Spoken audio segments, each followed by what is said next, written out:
Right, little love, notes and a posing, then a posing on your front door. Show up in suit and tie, with a floating, with a roses from your front yard. Ang daming paraan, ikaw ang tanging dahilan. Oh, babe, nakananahin kita, saan tayo magpunta? Yung tipong kahit wala, o kaya biglang may breakfast. Just to keep you interested, lahat ay wala.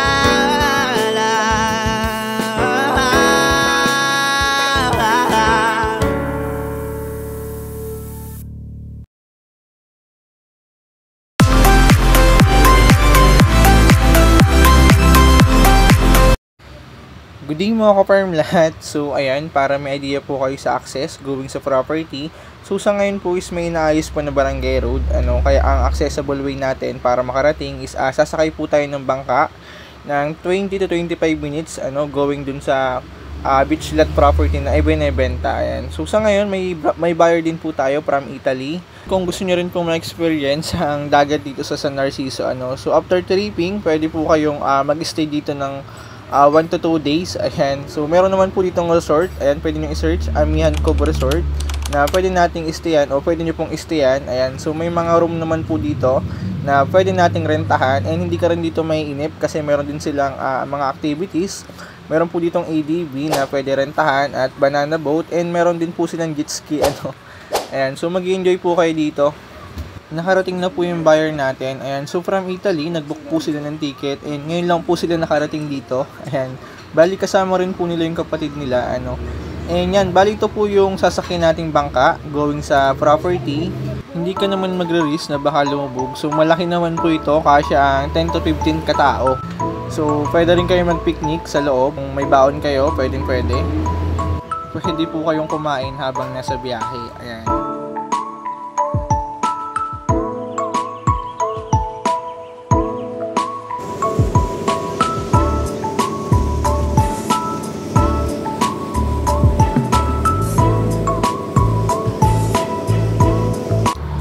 Nakarating na po tayo mga ka-farmlat. Ayan, so after 20 to 25 minutes na biyahe, ayan, so sulit naman po kasi yan, kung mapapansin nyo, napakaganda po ng dagat dito, and pino naman po yung buhangin niya.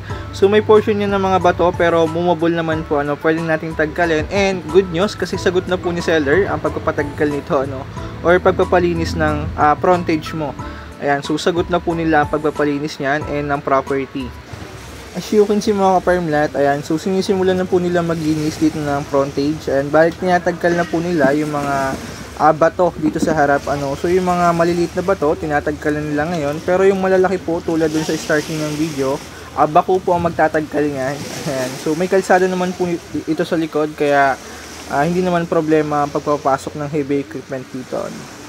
As of now, bangka lang po yung accessible way para makarating sa property, kasi may mga i-develop pa po na kalsada or sinesemento going sa property.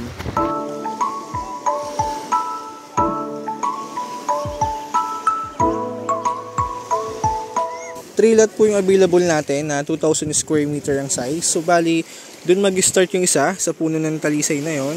So kung mapapansin nyo, mula doon sa puno ng talisay, so 20 meters po abot dyan sa may tao na yan. So yun yung frontage niya, nung first lot natin na 2,000 square meter, and yung second lot naman mula dyan sa may tao na yan abot dito sa guhit na to. So ito naman yung frontage ng 2,000 square meter, yung second lot na 2,000 square meter available natin. So open area po ito sa dagat, walang mangrove. And yung third lot, so bali may nakakuha na nito, may buyer na po, so 2,000 square meter.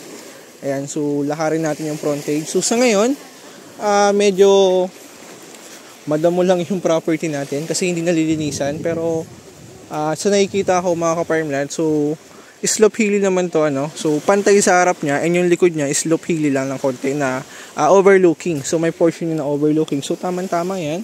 Pwede ka magtayo ng infinity pool for a house. So tamang-tama ito kung for retirement place ang hanap mo, at the same time investment na rin.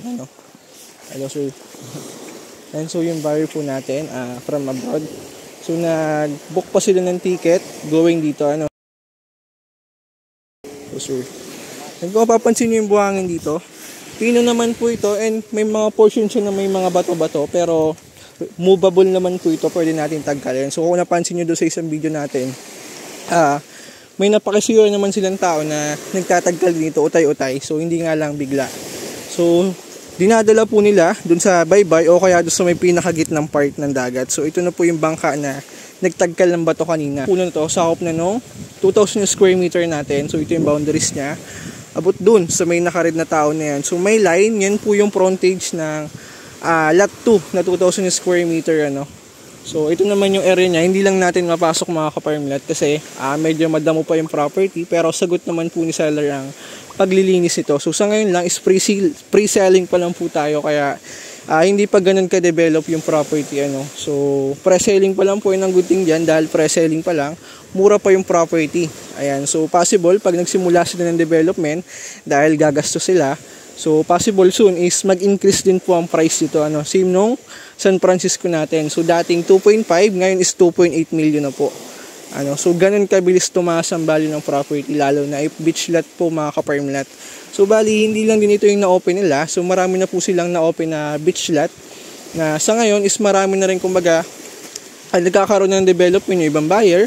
Nag-stay na po so nagpapagawa na ng kanya-kanyang bahay, rest house. So ayan, pwede ko pong isama din sa video yung picture, yung sample ng buyer na nakabili sa kanila sa part ng Aragay. And ang good news yun mga ka-farm lot.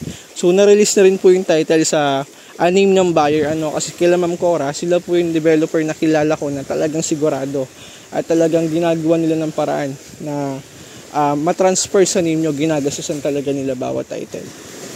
So